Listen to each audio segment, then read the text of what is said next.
Welcome back to the 30-something podcast. I know it's been a while, but we are back. What's up, fellas? What's going on, man? What's up? Just to reintroduce myself, I'm Josh in real life. I'm going to let y'all introduce yourself. Tone. Yeah, Khalil. No IG Khalil. Hey, yo, that's how I'll be like putting you on the gram. I'll be like, no IG Khalil. But yeah, we are here today. We're going to talk about the new Gangstarr album. It's called One of the Best Yet, and our thoughts on the release of posthumous albums. And we also going to talk about the new Kanye West album. It's what's called Jesus is King. Mm-hmm. And we're going to talk about that as well. But first, let's get right into it. Let's talk about this Gangstarr album, man. So, like, I want to say it was, like, in September. Don't quote me on the dates. I believe it was, like, September 16th or 19th.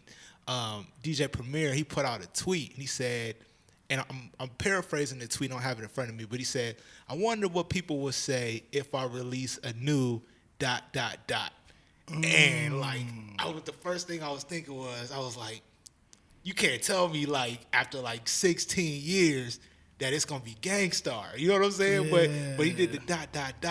So I'm like, I wonder what he's talking about, because like djpremier is one of my favorite producers. Man, And then 2 days later, he puts out this IG post, and it's like a video of a phone. And the phone has like a voicemail from Nas. And like Nas is calling him and he's saying, yo, Primo, is it true that there's a new Gangstarr album? Call me back. And I'm like, yo, like word. You know what I'm saying? Cause I want to say the last Gangstarr album came out like in 2003. It was the Owners. And then of course they had like their falling. They had their separation. Word. And then Guru had passed. So I'm like, oh, you gotta be like kidding me.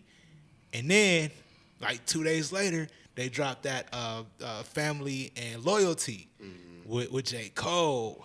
And That's a tough feature, man. Like, I was like, yo, that was fire. That was fire. Yeah, what were you about to say about that joint? no, I was just gonna say how, like, I mean, just that particular like song itself, to have J. Cole on, just the album itself, from, I mean, a hip hop legend. I mean, that's Guru. Like, And J. Cole ripped it on that track. Like he ripped it. I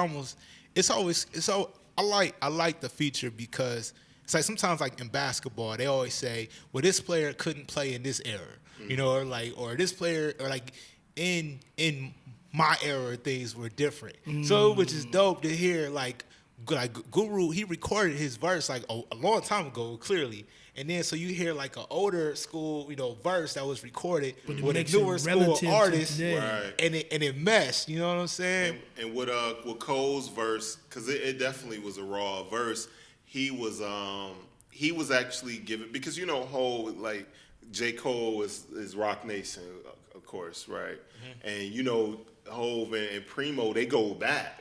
They go way back. You know what I mean? I want to even say even Reasonable Doubt. Reasonable Doubt. yeah. Primo was on He there. made The Evils, right? the beginning, But he was giving me like Dead Presidents, the whole flow. Like he was dropping jewels on you. Something about what was the line he Were you said? talking about the modem? About the modem. You know exactly the line I'm talking about. They man.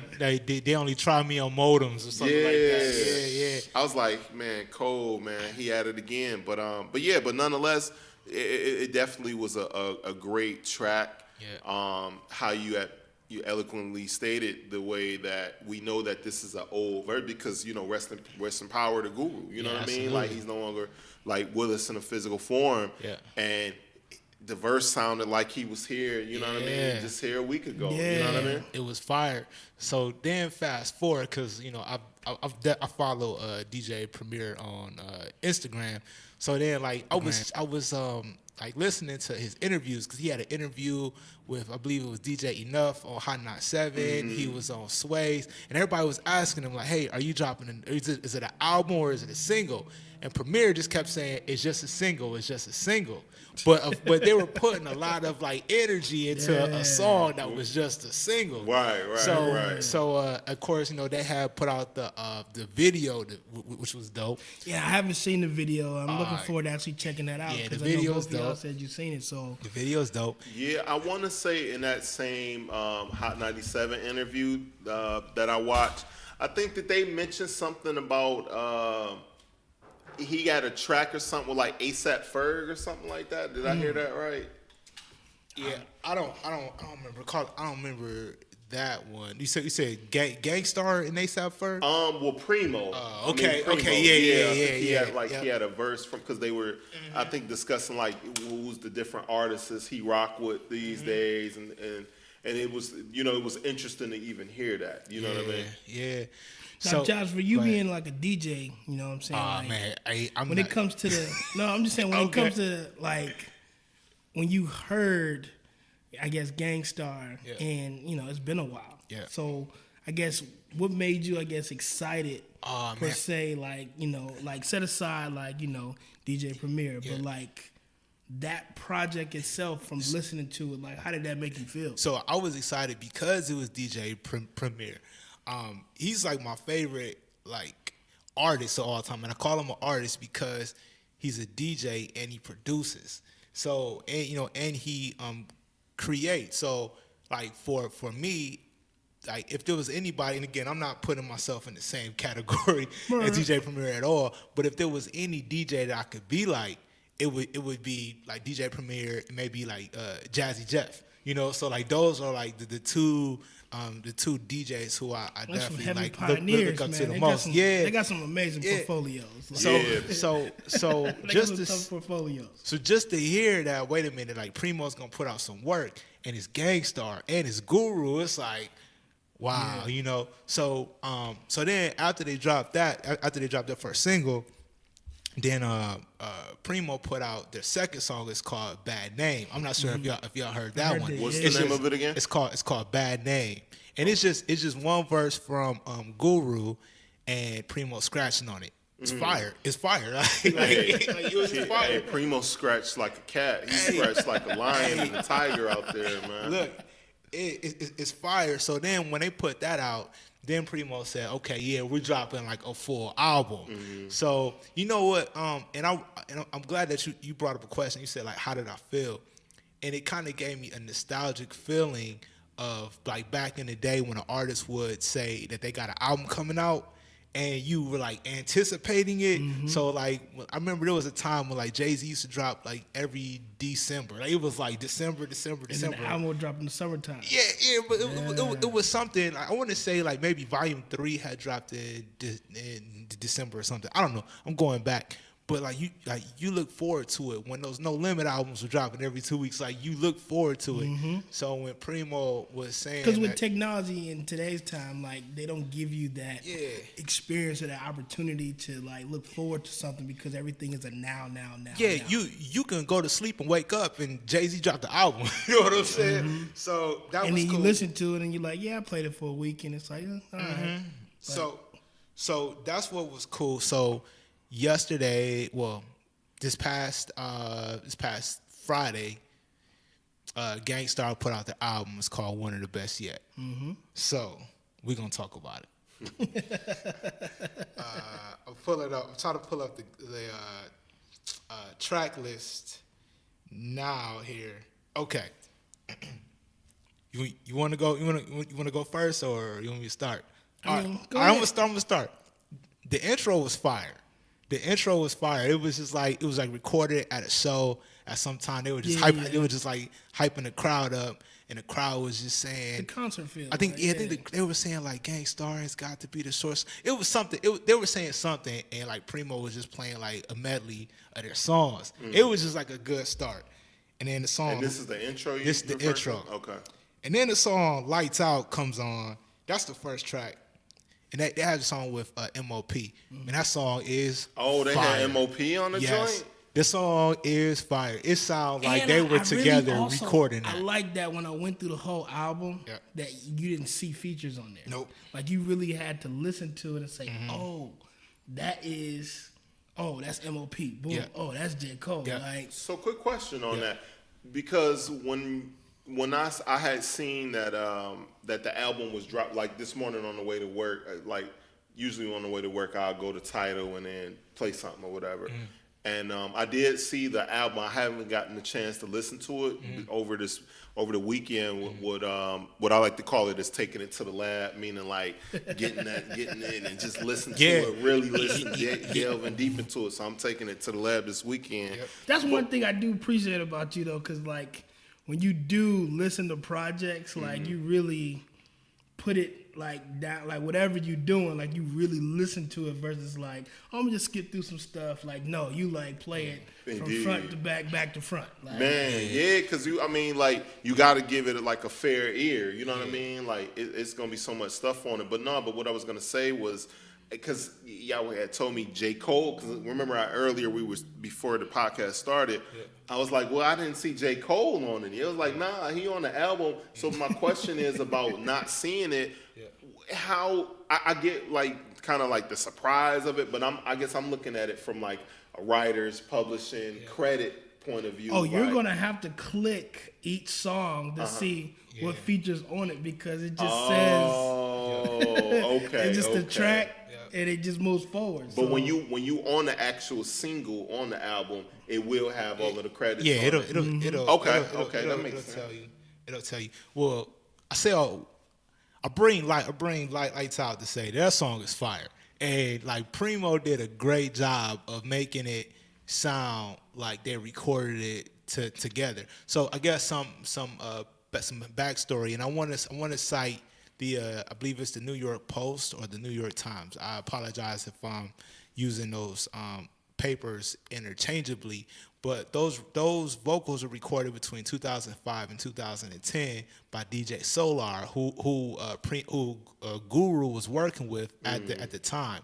So these aren't even old Gangstarr albums. Like these are songs that Guru had recorded with another producer that Primo went back and then put beats over. so basically, you saying he did his homework. Like, he did a lot of work. Yo, Primo, he definitely did a good job. And then like with Bad Name, I already told you like that was the second single. That was fire. Hitman, that's a song with Q-Tip. I would say I personally like that song. It's kind of like a throwback, like 90s kind of feel. And You know, I'm like gonna be- everybody may not, like some no, people I'm either gonna be love it subjected or they because not gonna like it. I didn't start getting into the album until the third track. So like, Okay. I really like that track. That Like, was hold on. That was bad name or the Hitman no with the okay. Hitman. Like, Hitman. Okay. That's when I was like, yo, like this is also this ain't a regular like blow by like just few. No. Let me start it back over again. Word. And then I got excited. So it took me to the third like Wow. track before I can be like, yo. Okay. It's like kind of like when you watching like a new show that you've probably heard so much about, but you like, let me look at it. And the first few episodes, you might not be too much into it. It may be slow to you, but once you catch up to it, you like, oh shit, let me start back over because I done missed some stuff. And those are like the actual feelings that I have over albums such as like Reasonable Doubt or like Nipsey Hussle's Victory Lap. I didn't like it to the third track. Or any like album that, you know, cats always argue till they blue in the face of what's a classic and what's not. But by the popular vote, like what the streets listen to, if I really, really, really like it, it's just me personally, it hits me for the third track. Gotcha. Well, yeah. Okay. So I liked it. I could see how some people probably won't. It's, you know what I'm saying? It was. But no, it had that groove. Yeah, like, it Q-Tip, definitely- like it's yeah, a groove. yeah, So yeah. that's what I was like, You know okay. what? You know what I'm gonna say this. If you're a Q-Tip fan, Yeah, I'm a Q-Tip fan. Then you're gonna like it. Renaissance is my And- favorite yeah, Q-Tip album. yeah, Like that's one of my favorites. Like And if it's somebody that just never vibe with Q-Tip, then you're probably not even gonna like that song. Right. I'm That's gonna fair. say that. That's I'm gonna fair. say that. Just a side note, I know we talking about the Gangstarr album. Yeah. But y'all mentioned Q-Tip. Yeah. Just the other day, I was listening to the Tribe album. You know, what is it? Is the word posthumous? Because Phife Dawg had passed away before that album was completed, and of course Q-Tip is part of Tribe, and it was a track called Kids with 3 Stacks was on it. Yep. I was just listening to that the other day, so I'm like, I know if Q-Tip on that joint, I know Q-Tip went in on that. Yeah. Well, he was just on the hook. Okay. But he did go in on it. Okay. He did It was just great production. Yeah, It was great production. So then the song "What's Real," and I gotta hit the credits to here to remember who was on it. Oh, that's a track with Royce the 5'9". Killed it. Murdered. So again, Khalil, murdered once you're it. going through it, Murdered it. this is what I recommend. Hey. Even like when you listen to it, just push play and start getting surprised by the different artists that you hear as you go along. Okay. And then go through the credits like, yo, he on here? Oh, What? he on here? Because you know Prime, right? You know who Prime is, right? Okay. Yeah. So I'm not even surprised like Royce on there because, man. Yeah. So, and I'm gonna skip. I'm gonna come back to a few things, and then I'm gonna say. I do want to talk about his son, like coming on the track and like, I wasn't feeling kind of what he said per se, but I like how he had his presence on the album and his dad, passing. Like, so paying respects in that regard. So it's funny. That you bring it up. I was gonna skip that and come back to it, but it's fun. It's funny that you were like, no, let's talk about it. I think because I wrote a review that should be coming out really soon on skcreativestudios.com. But I thought that one of the weaker moments of the album are those interludes, like the interlude with his son. I mean, in all due respect, I can understand why you would want to put him on there, but it didn't add value to the album. Do you think they needed? I mean, his son had to get on it so he could make sure that it was released. Like his son might have had some involvement. Like we don't know. Possibly. You know what? So I had wrote this and I had took it out of the article. All 3 of the interludes sound like Primo was doing somebody favors. It's like, hey, like let's get you some type of writing credits or some points on the album, and hey, you appear because his son. And again, all due respect, I'm not saying anything bad about the son. I'm just talking about having the actual skit on the album. It didn't really add value. It didn't place where it was like it kind of like was just placed at a certain point. The one whoever was on the NYGs 183rd like that little sketch that didn't have to be on there. But he was talking about like these people from out of town and this and that, and he's talking about how he's from Baltimore. Yeah, and he went to Baltimore. He was basically saying how like how they were rappers. You know what I'm saying? And he was saying like I was in the streets and the rappers wasn't looked up upon as high as they are today, and the rappers looked up to the street dudes. Yeah, like so y'all felt like that was it was unnecessary. It was unnecessary. I don't think that it was unnecessary. It was a need for it per se, just because you would hear this fire track and then it would just go into this conversation, but it didn't have. Maybe I have to listen to it again and make sure that it was all the way. Hey man, I listened to it 100 times, dude. It ain't gonna change. It ain't gonna make sense. And the worst one of all, and again, no disrespect, but Big Suge singing that last one, it was like a 45-second interlude, dude. So I mean, the 16 tracks on here, you could have took it down to 13 easily by taking off those interludes that were pointless.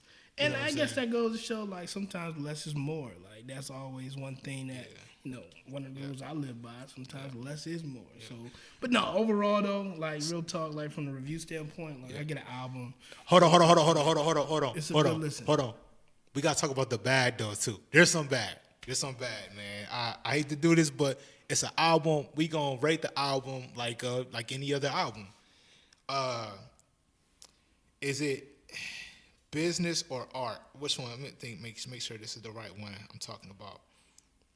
Yes. It didn't sound like it. It sounded like Guru's vocals and Primo's beats were clashing on that one. Like, cause obviously Guru didn't rap into that beat, And Primo did a great job throughout the album of, making it everything kind of fit. That one was off, and it was hard to listen to. For me, it was cringy until Talib Kweli came in on the second verse. And that's when I got killed excited. Killed it. And Talib popped up, and it was like, okay, he saved you. Talib saved us. He saved it. And I actually wrote an article. I wonder if Talib's verse is the difference between that song making the album and not making the album, because it didn't sound right. I don't know what are your thoughts on that one? I mean, I agree. Like it sometimes when you listen to certain genres of music, and when you're trying to hone in and make sure everything is like a cohesive. Yeah. You when you dealing with the tracks that he had in his crate, I still say it was at a high level because he was able to put it together. But because of who Talib Kweli is and lyrically, then it saved it. Like it saved like, it. Okay, we're gonna keep going. We're gonna keep it moving. So like, I think that song would have been better if Guru wasn't on it, because just of the mixing. But it's his album. Hey. Hey. So you say that's like a Jay-Z Memphis Bleak Dear Summer song? You know what? Because honestly, I actually thought that the beat was whack until Talib came on, and how Talib freaked it. I was like, oh no, it's not the beat. It's just like the working cadence. with what you got. Yeah, you working what you got. It's pretty much like, for the listeners, like if you think about if you got ingredients, somebody just give you some ingredients. I know y'all probably watch some crazy like cooking shows, but like they say, hey, I'm gonna give you these 3 ingredients. I need you to make something amazing out of it. Yeah, and that's how it felt. Like, yeah. So that was a weak. I would say that's a weak point. So many rappers. I thought that one was kind of like, and the last song, Bless the Mic. I would say that those are probably some of the 3 of the weaker songs. And again, some people may disagree, and I would say that that's pretty much like the lower points of the album. And there are certain times in the album when you listen to it, you can tell that Guru didn't rap over the beat. Like Primo did an excellent job of making it work. But then there are like a few instances, just like the song I just talked about, where you can kind of tell that like it didn't quite match up. But back to the good, I gotta give Primo his just due, because even on like the 3 songs that I said are the weaker joints, it's not due to a lack of effort. It's not due to like Primo not like dropping a dope beat. It's really dope. And you could tell that like he cared about the project. Like they didn't have too many features. Like there's certain songs where it's just one verse because that was all it was. So they didn't just like add a whole bunch of people. So I just gotta give Primo his just due on that one. I could dig it. Yeah, I'm gonna definitely check it out this weekend. No doubt. So, what do you give it? The album? I give it a grade 8 out of 10. 8 out of 10. I give it a grade 8 out of 10 from the art standpoint of it, like because you working, like I said, you working with something that it's easy for artists to come in and say, hey, I need you to change this or redo this because of this, but you can't tap into that person because he's not here. So I like the fact that he was creative enough and he had enough tools to put together a dope project for the pop. Just for everybody. So I would agree as well. I give it an 8 as well. I give it an 8. The production is solid. The features were perfect. Yeah, I would agree. And this album is not for like the pop culture. This is for the traditional hip heads. You know what I'm saying? Like, you got to understand, like, don't be like saying, I real talk, like, to our followers and listeners, like, if you young and you say like, well, comparing him to like what's out now, like, nah, you need to go back to the lab and do your history and understand like what hip hop and the beginning of like rap culture itself is about. Yeah, Primo dropped this album for Gangstarr fans. Right. That's Facts. it. Yeah. So I agree. So, but yeah, we're gonna wrap this one up. Definitely segue into the next actual segment with the next topic, and we'll be right back.